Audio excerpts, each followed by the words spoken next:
Kakadu National Park, one of the largest national parks in Australia with amazing natural and cultural landscapes native to the Aboriginal people for over 50,000 years. We venture to some of the most unique views and sunsets, to the infamous Crocodile Crossing into Arnhem Land.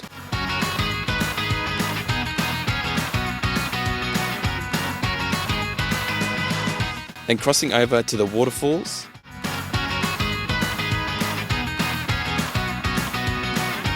fishing for some barramundi,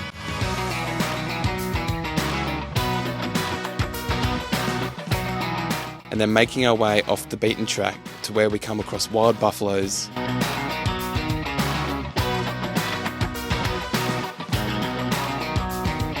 hidden billabongs,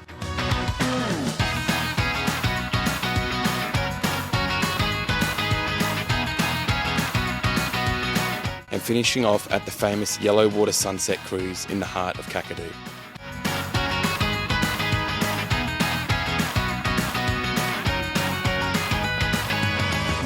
For those that haven't been following on this Northern Territory adventure, I've met up with my family to indulge on an epic trip in a Toyota Prado, where we have come from a thrilling fishing saga at Dundee Beach. We on, baby! On! Catching fish over 1 metre in length and sports fishing for tuna.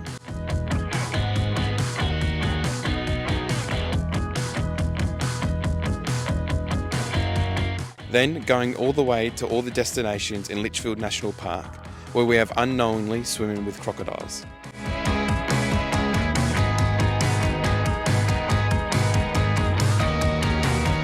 Finally, quickly stopping through Darwin to stock up and do some tourist attractions.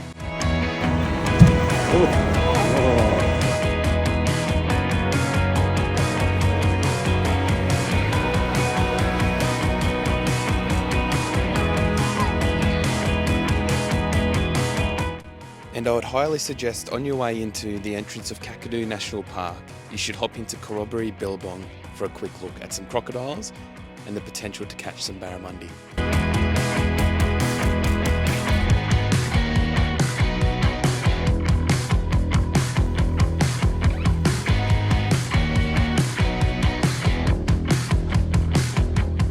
So welcome to the amazing Kakadu National Park. As you just saw, we have arrived in through the Darwin route and we're making our way down to Ubirr, which is the main township here in the Kakadu National Park.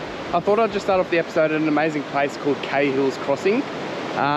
If you haven't heard of it, it's the most known crossing in the national park, where you can see 20 plus crocodiles as you sort of drive down through the river there on the entrance into Arnhem Land. The best sort of times that you want to get to this location to see all the crocodiles is you want to get here about half an hour before high tide and then stay there to about an hour after high tide. And what happens is when the river switches over and the current changes from the southern end to the northern end, the water starts going up over the road and all the barramundi start jumping up over the road, and all the crocodiles sit on the other side and literally wait for them to jump into their mouths, and it's absolutely amazing. I'll get some footage later.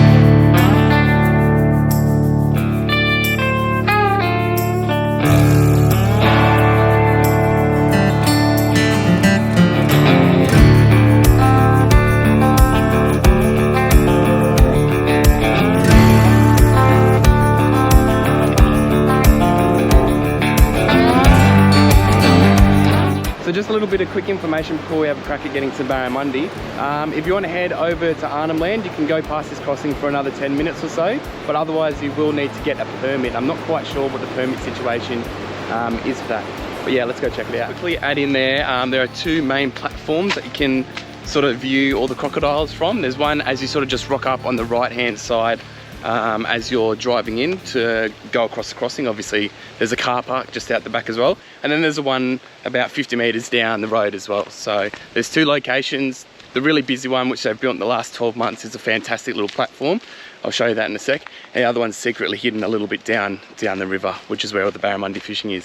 Whilst you're waiting around, you can watch everything from road trains to Ford Falcons crossing the river, including us when we did it,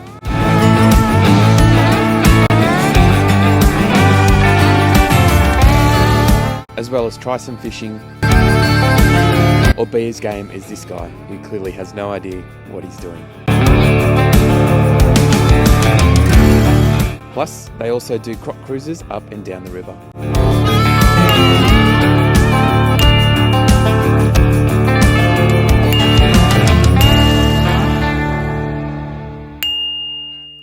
Well, so unfortunately there was no barramundi to be seen. There was about myself, Owen, and about 10 other people having a crack on lures.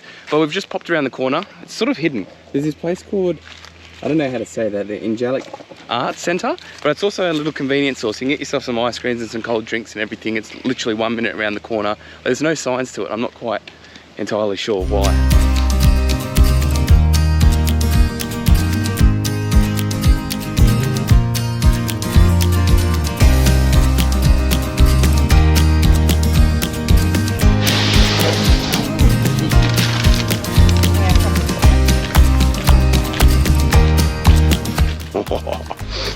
Giddy up, mate. Holy.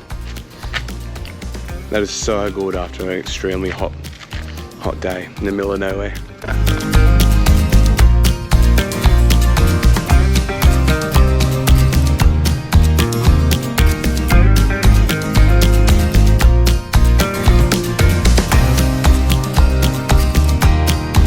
Rightio, sorry about the lighting at the moment. The sun's sort of in an awkward spot in the shade on this walk's a bit how you going.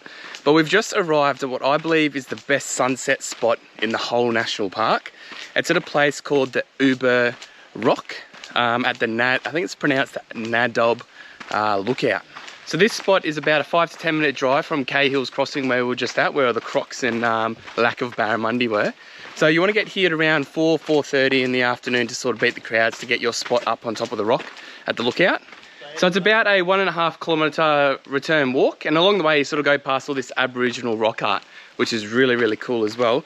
It's stinking hot, so do throw in some cold drinks, throw them in your Yetis or any Eskies that you got with you to keep them cold on the way up so you can have them on the sunset.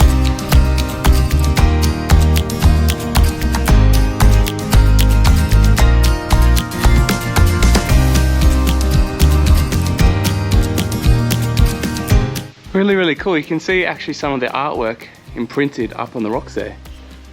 Really cool.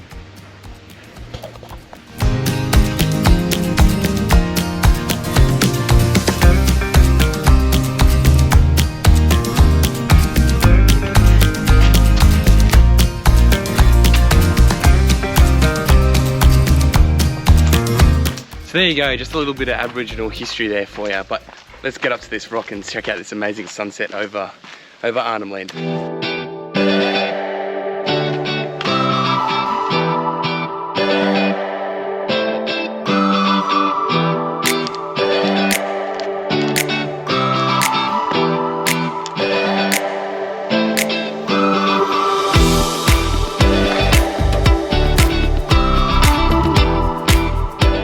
This actually makes me so much more excited. You can see the views or a glimpse of it as we're getting up. Look.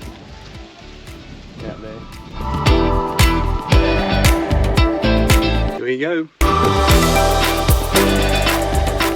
Mate, check this out. We are only halfway up and wowee. How is that view over Kakadu and Arnhem Land? Unreal.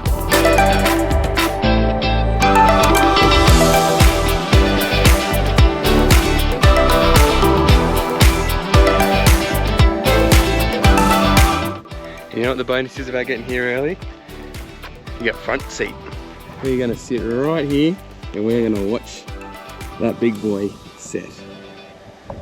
I'm gonna leave this day here and I'll let you have an amazing look at the sunset that we're about to see. We're gonna be staying at a campground tonight called the Arnhem Campground. It's in Jabiru, so we'll see what's on for tomorrow.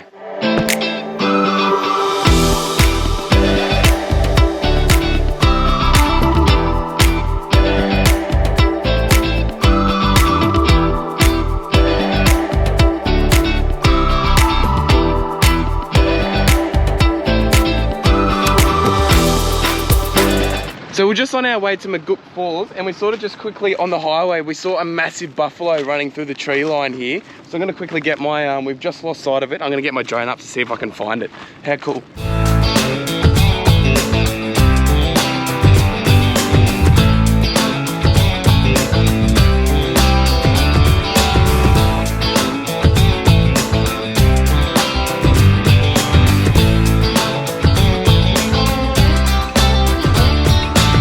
You know, it's not every day you get to see a buffalo here in the Kakadu National Park out in the wilderness. Sound like an American there, but that was absolutely wild. A good little thing to experience when you're up here in the top end. On the way out to the more remote parts of Kakadu, we have a quick detour to this lookout that did not disappoint, overlooking some of the beautiful billabongs and more of the national park. Not gonna lie, I don't even know how to pronounce half of these places.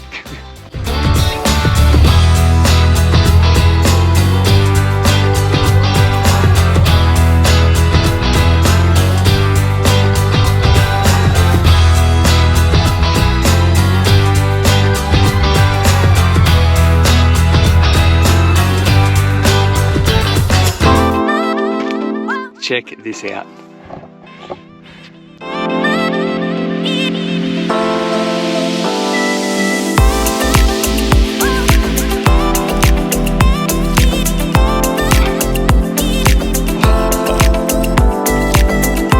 That is wild.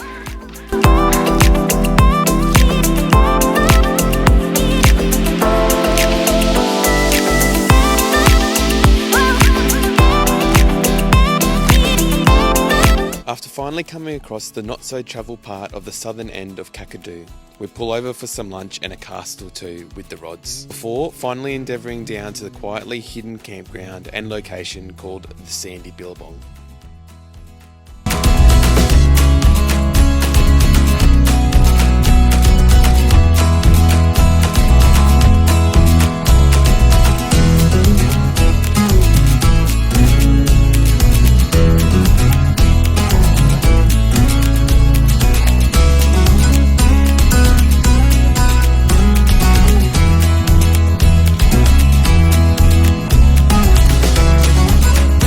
With absolutely no luck, as expected, we moved on quickly. So after not having much luck, having a quick crack at some barramundi fishing there along one of the billabongs, we found this sort of side track just off the side of the road. As you can sort of see the Prado down there. It says full drive recommended, but I think it's just because it's a little bit off-road and off the beaten track. So we're gonna go for a drive down there, see what it's like. And that'll probably take us up for the rest of the afternoon, and then tomorrow we're going to be heading up to Maguk Falls.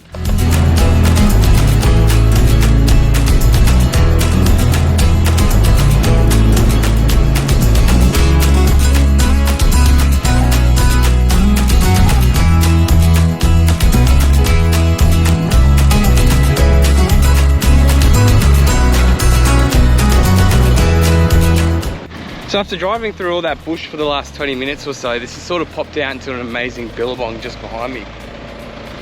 Look at that. Stunning. Doesn't it just make you want to go for a swim, Mum? Not today. Why not today?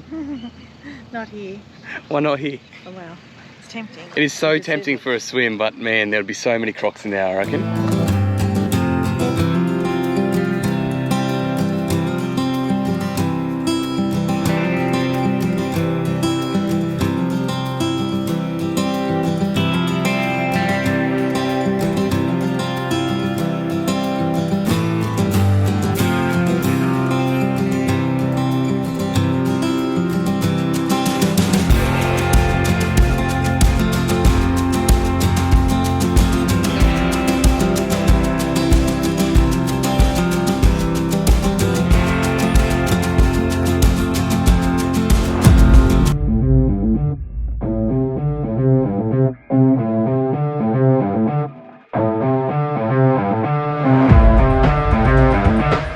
So we are on our way to what I consider the second best waterfall here in the Kakadu National Park.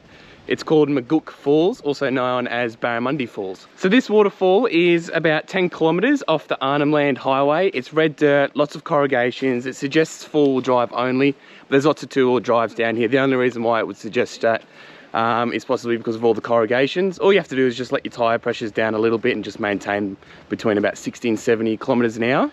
The walk itself from the car park is about 1 kilometer. And the other waterfall that I was referring to that we're not able to go to because the hire car, even though it's a Prado and it does have all-terrain wheels, is Jim Falls. And the other one, which has been closed for many years, is called Twin Falls.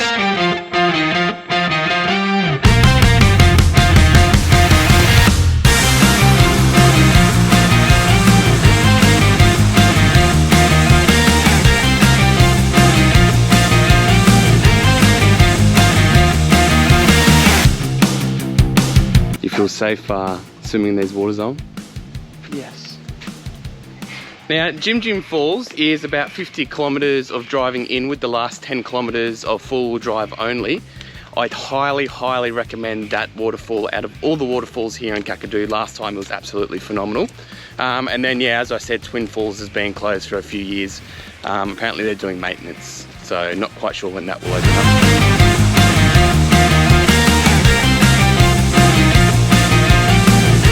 We've got a river crossing coming up. I think we're gonna have to lock the diffs on this one.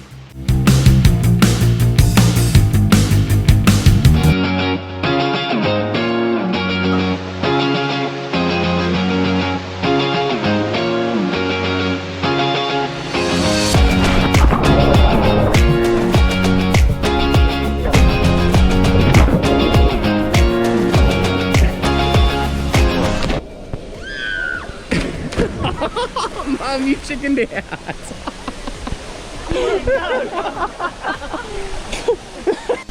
Do it. Just Hey! Easy noodle. How good is Maguk Falls?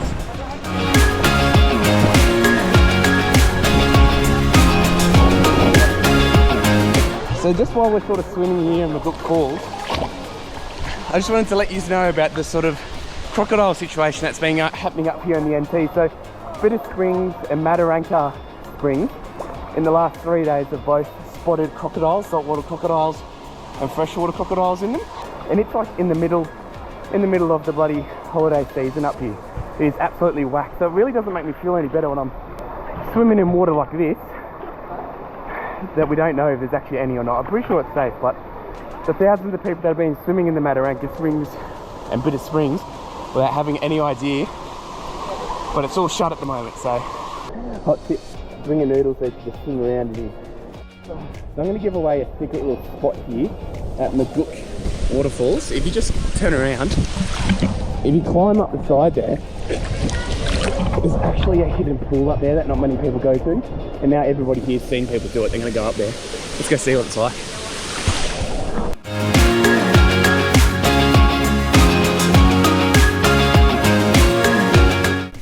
Well, after about half an hour of sort of walking up behind the waterfall and going up through the bush, we couldn't actually find that location up there. We even bumped into some backpackers as well, and we sort of gigged in with them, but we sort of got some bad instructions from multiple people. So we're going to leave that there. We're going to head back out of Maguk Falls and we're going to go over to one of the sunset cruises.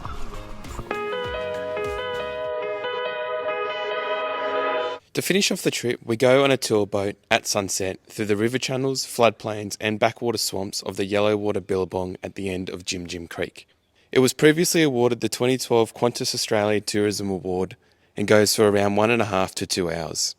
You'll see a significant amount of wildlife, 60 different species to be exact, that I've never seen before in such a short space of time, such as crocodiles, buffaloes, birds, eagles, ducks, fish, horses, and then finished off with overlooking the sunset for around $130 per person. I hope you enjoyed this episode and we'll be back with Maddie in a couple of weeks for our next adventure.